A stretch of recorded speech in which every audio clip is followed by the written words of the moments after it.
Kyle Sonlin and Herwig Konings are founding partners of Security Token Group. All opinions expressed by them or guests on this podcast are solely their opinions and do not represent the views of Security Token Group or its subsidiaries. You should not take any opinion expressed on the show as a specific inducement to make a particular investment or follow any investment strategy. This podcast is for informational purposes only.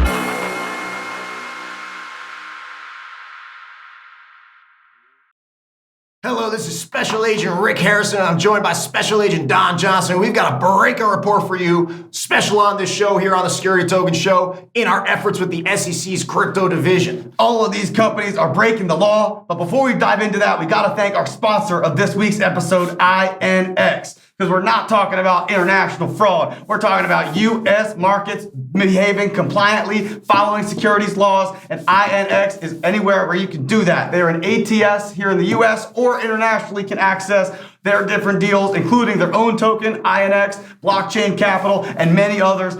Let's get into the show. I love INX. They're doing it the right way. So with that, we got our top 5, the rest of the security token news, the latest security token offerings, the rest of the industry, secondary market activity, and of course, the Metaverse inside. So let's dive in.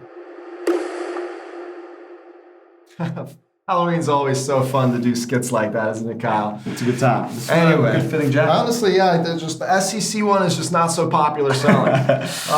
Moving into our top 5, number 1, StartEngine has officially acquired SeedInvest from Circle. This is actually pretty big news, folks. There is never a lot of M&A activity in specifically the crowdfunding space. StartEngine is one of the biggest crowdfunding players. They do a lot of the volume, and they've been one of the earliest players in the space, and now they've acquired yet another platform. SeedInvest previously acquired by Circle, which was a pretty big move back in the day. Both undisclosed amounts, Kyle, so we can't really reveal any data there, but definitely big news. And coming into number 2, U.S. property coin, USPC, is coming live to market. This is a new United States-based real estate fund, essentially, that is beginning to be tokenized, leading off with their first asset, which is a $10 million multifamily property in Venice Beach, California. So a pretty large, exciting property coming to USPC from the issuer Privior, who's done over $1 billion in real estate projects to date. If you want to learn more about this offering, tune into Megan's section later in the episode. That's awesome. Number 3, the UK has now another new prime minister yet again. And this time, Sunak is bringing in and hailing in a digital UK, a digital Britain. So that's huge news because actually he's listening to industry leaders who are supporting the tokenization of securities, reforming capital markets using blockchain, specifically even the UK Law Commission and other policymakers suggesting digital asset ownership rules as well as defining security tokens, which is something we've preached on this show often. Defining security tokens and giving them real legal meaning is an important step towards the adoption of security tokens. And in number 4, Baker Mckenzie, a large consulting firm, and they do a whole lot of other stuff. Real estate STO report comes out in collaboration with Colliers, Deloitte, and HK Bit Exchange, really detailing the real estate opportunity with regards to tokenization. This is certainly a report I will be sending to a lot of people in my network who've talked about this in the traditional real estate space for a long time. It specifically notes US, UK, Japan, Singapore, and Hong Kong as the top 5 hotspots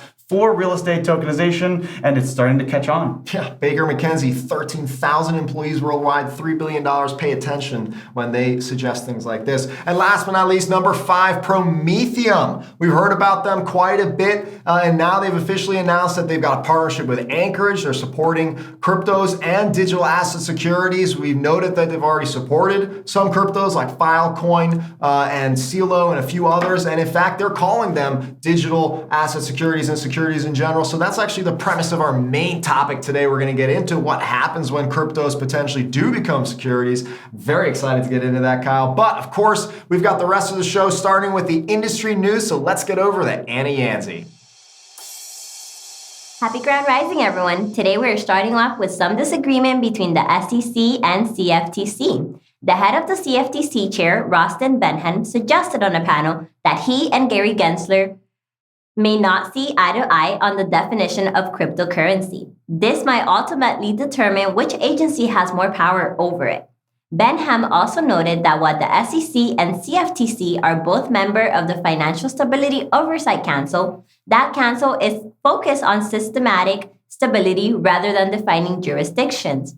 He continued to explain that this spot, along with Gensler, is on the Supercommittee of Regulators, which he believes is not the place to figure out details of how to split up responsibilities for each department. He alluded that Congress is the right entity to set those boundaries.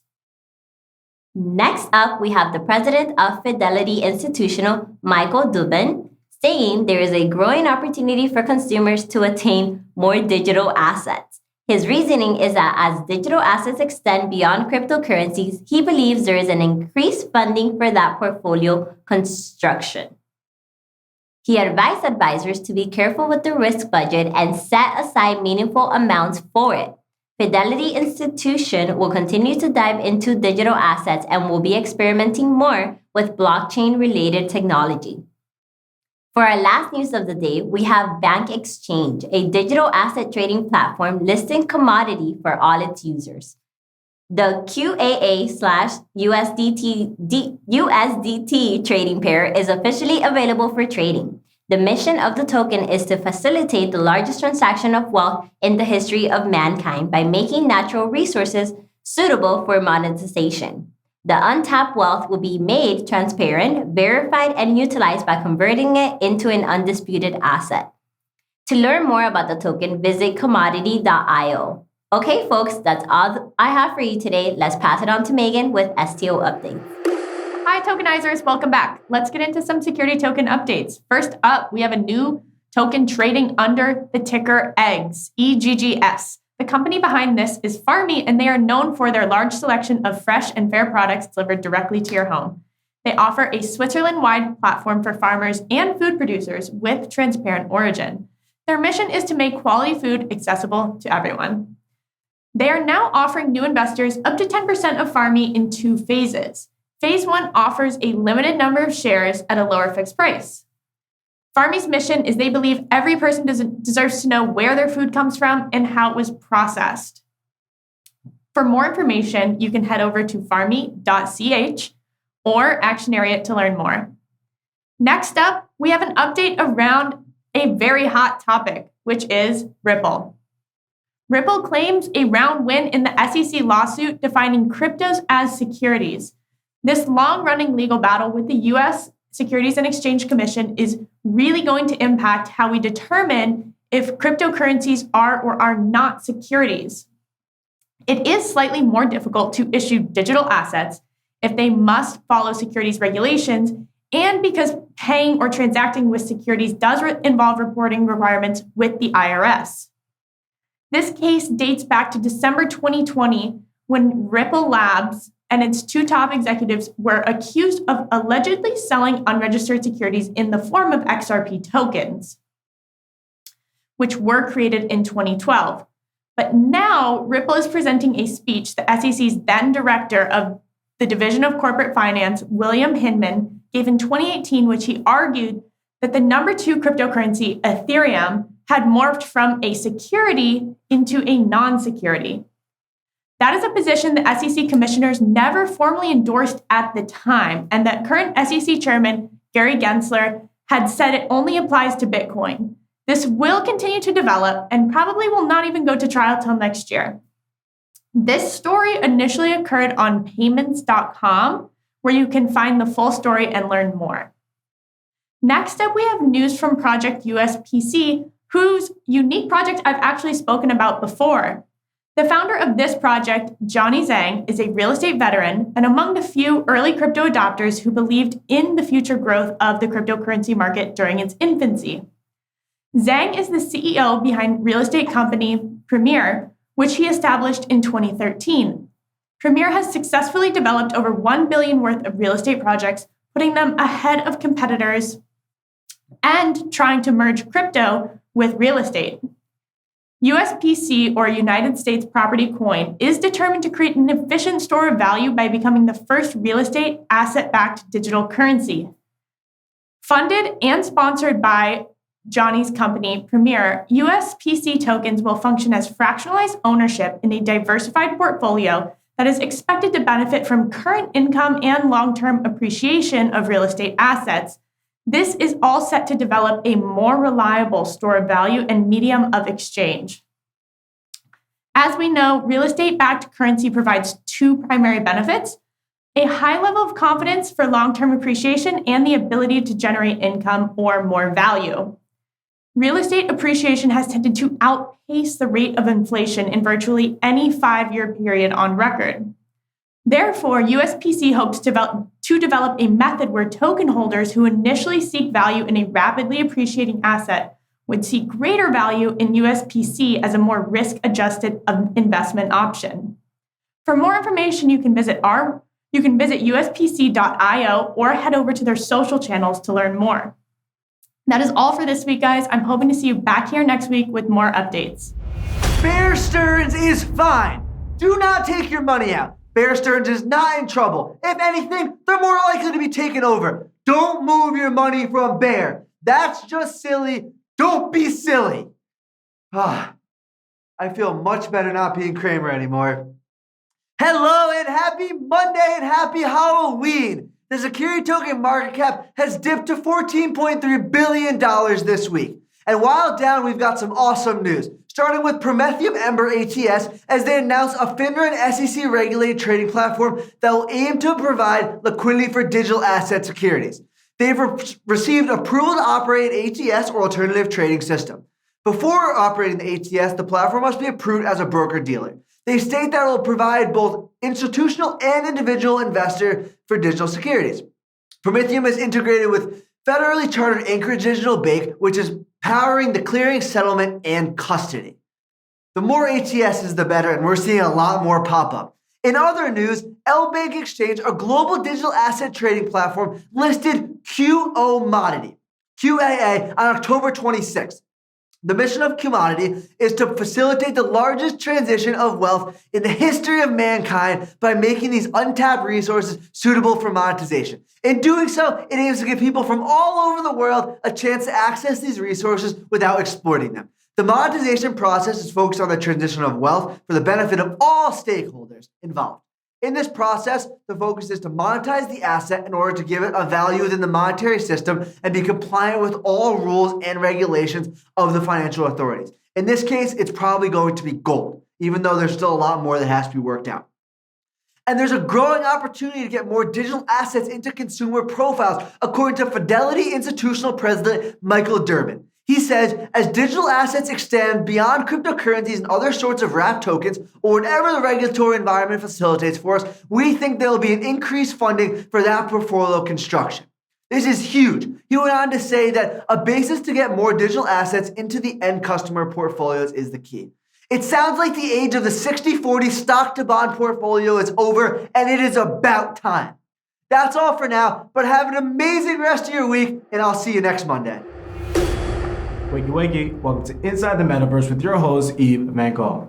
L'Oreal, Meta, and French Business School HEC Paris are joining forces to launch a startup acceleration program dedicated to creativity in the Metaverse.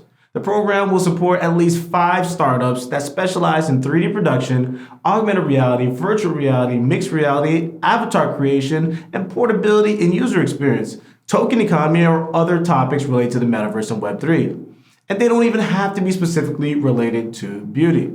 Next, speaking of students, McCain Foods wants young consumers to farm its Metaverse potatoes. The frozen food conglomerate wants to build a new game inside Roblox, which is the world's biggest game for the Metaverse right now. The world's largest manufacturer of prepared potato is hoping to educate them about challenges facing the farming community and the benefits of regenerative farming, it said in a new release. Moving forward, Mexico will have its first shopping mall in the Metaverse. Currently, 80 brands have been officially confirmed. They will be divided into categories with a special hall for the emerging brands. Among the leading brands confirmed for the mall launch are Bath & Body Works, GOC, Golden, LA Girl, and Victoria's Secret. Some will have individual or shared spaces. The developers of the Island Shopping Mall said they have partnered with the Savings Group Limited, a leading British company specializing in discount coupons to integrate more than 879 brands, such as Adidas, Guess, Apple, and Levi's, among many others. And last but not least, Miami Gardens joins the Metaverse. This news hit home as I only live 20 minutes away from there, but if you don't live as close as me, you can come check it out in the Metaverse, particularly our famous Hard Rock Stadium. This innovative multi-purpose stadium is located in the entertainment overlay district of the city, one of many tours you can take from the comfort of your own home. That was Inside the Metaverse with your host, Yves Van Gogh. And with that, it's time to jump into our companies of the week. This is where Herwig and I picked 2 companies that caught our eye that we really wanted to give a specific highlight to for crushing it in the security token space. And Herwig, I'm going to kick us off here for episode 164. What do you got? We hosted a pretty electric event this week on Twitter Spaces with hundreds of people tuned in. I think 114 to be exact, technically hundreds. Battle of the Blockchains. We had a debate, which was very friendly, very cordial, and incredibly informative between 2 of the largest decentralized exchanges that follow the compliance and securities laws around security tokens. And it was a decentralized DEX head-on-head between Gene Dea from Stobox and their protocol, which is the DS swap mechanic, as well as InvestaX and Julian Kwan, formerly or supporting their decentralized exchange, IX Swap, and it went down to the wire, 29 votes to 28 after a full hour of debate. It was 1 vote that broke the difference, and IX Swap was our winner. Heavyweight belt included, an NFT given to them for crushing it on the event. They were able to win the vote. They get my company of the week. Julian Kwan and the team there at IX Swap, as well as InvestaX, are doing awesome things. That was a heated debate. Great choice. Definitely Julian Kwan. Well done. You earned that by 1 vote there, and I'm looking forward to the next one. These are definitely super informative and a lot of fun, so great job putting that together, STM team. How about you? My company of the week is also a little bit of a self-promotion because it is actually a client of ours over at Security Token Advisors, our sister company where we do consulting and helping people apply this. And this company is called Freeport. And if you haven't heard of them already, Freeport is making it possible for us to invest in the art. And that's a big deal these days. NFTs are a hot topic, easy way to get into digital art. And people are starting to explore fractionalizing or getting NFTs of real world art. And this gets very murky and very scary because the SEC could be knocking on your door. That's why they came to us and we were able to work with them. And now they're going to be launching sometime early next year where we will see the ability to invest in properly compliant security tokens representing art of worth tens of millions of dollars, folks. This is a real staple asset class. This is why I love this. It's another one of these building blocks in the security token industry where it's like, great, I'm going to be able to place my art in my portfolio, diversify, use it in a number of new ways thanks to security tokens. So Freeport for leading that charge, doing it the proper way to get people invested into art. You're my company of the week. Fantastic. And with that, I think we can get into the main topic. Let's do it. For this week's main topic, we're talking about one simple question, Herwig, and I want to throw it over to you. What if all cryptos are securities? What happens next? What if all cryptocurrencies are securities? Where have I heard that before, Kyle? None other than Chair Gary Gensler of the SEC, folks. He's, of course, been very vocal about the fact that he sees everything except for maybe Bitcoin as a commodity. He sees everything as a security. So this is a very big deal, of course. Other than Bitcoin, that means Ethereum and every other type of cryptocurrency, even potentially NFTs, he may consider securities.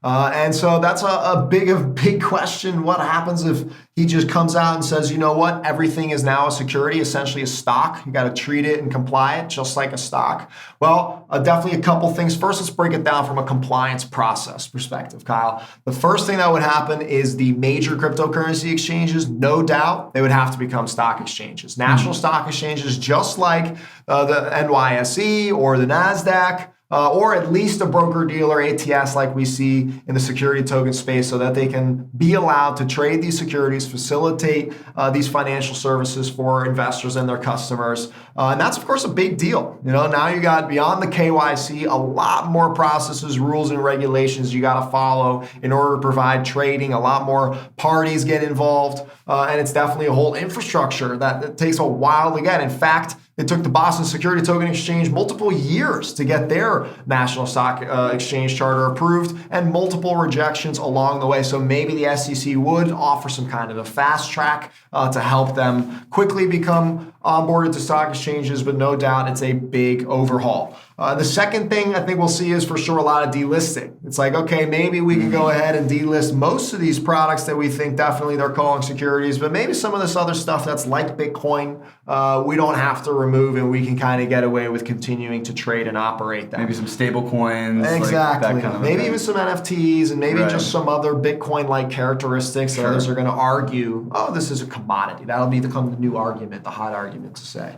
But I do believe that many would instead just close shop. They'll say, you know what, we can't support the United States anymore. We're not going to deal with this headache. We've got good international operations, Binance, for example, even FTX. They've got great I think probably FTX would be forward-thinking and be on board for the fight. But just as a hypothetical, Binance says, you know what? Firewall, right? Exactly. So it's we'll just easy shut to down say goodbye. We just focus on international operation. And you know what? This is an opportunity. And that's a potential headache, and definitely harpening for the crypto industry and innovation. Sure. And last but not least, Kyle, reissuance. So instead of just being able to continue to trade your Bitcoin, not Bitcoin, your Ethereum, or pretty much any other example other than Bitcoin, you would then need to, after you're onboarded to one of these stock exchanges or brokerage accounts, you would actually have to get a new token, probably, folks. This means that your Ethereum, you would get now traded in for an Ethereum security token. That itself can trade on these exchanges, and you can go ahead and resume your usual activity. Yeah, I think that makes total sense. So let's dive into each one of those in a little bit more detail. If you are a issuer, you've created a token, or if you're an exchange, a lot of them may just flee, right, and get out of here, as you mentioned with the Binance example of maybe they just shut down Binance US because it's a headache. But you also see examples of precedent like this with issuers themselves, where Telegram, for example, had a super high-profile, multi-billion-dollar lawsuit with the SEC where they basically just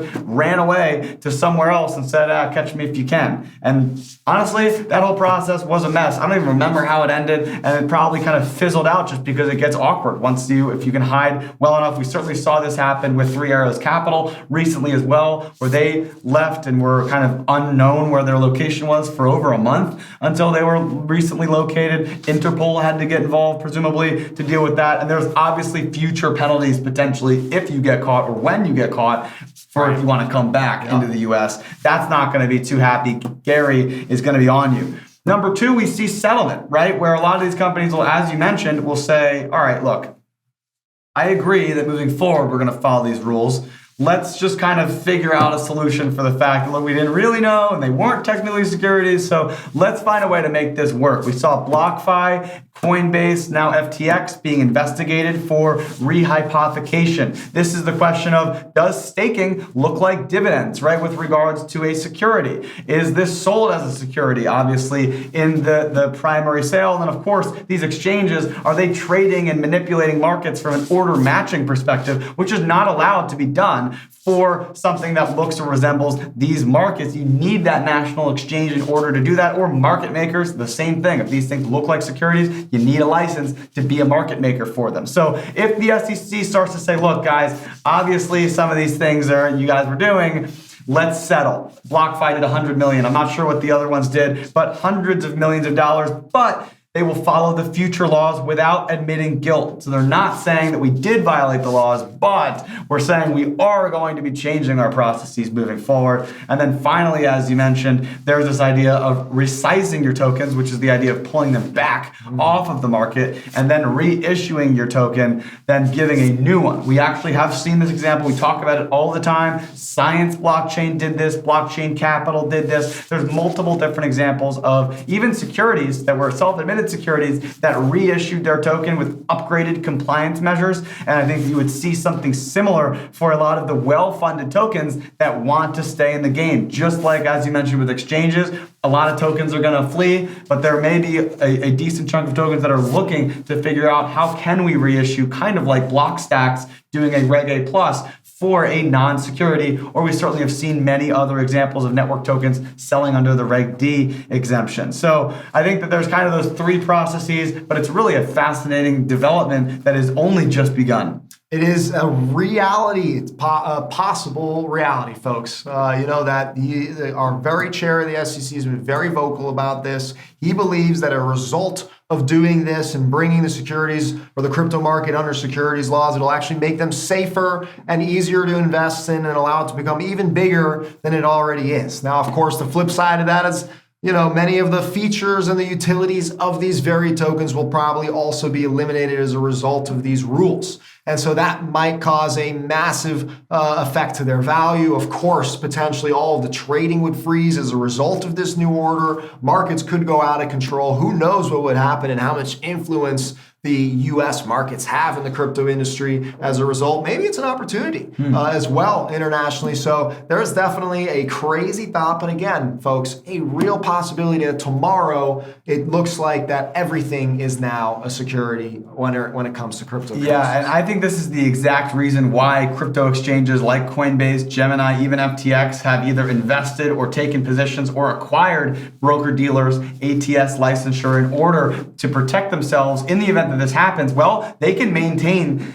their operations because of the fact that if these are now securities, well, it's a good thing that I have a broker-dealer license to trade securities, right? So there's kind of that blanket. And then, of course, the fact that all of the security token space, certainly INX, T0, and others are looking to offer support for cryptocurrencies and for security tokens. You know, it's very important that both of those things are cross-blended together, especially when those regulation changes may come down, drastically changing operations for those that do not comply. Well, Special Agent Don Johnson, I appreciate your feedback and input there. I think it's definitely something that if you've got questions, feedback, thoughts about, reach out to us. We're available on Twitter, very active, on LinkedIn. Of course, you can find out more about security tokens at stm.co. All the latest videos and content available on our YouTube channel. Lots more shows for you to check out. Of course, our What's Dripping newsletter will keep you informed every week on Mondays. And with that, Kyle, I think we can, of course, end the show and wish you happy tokenizing.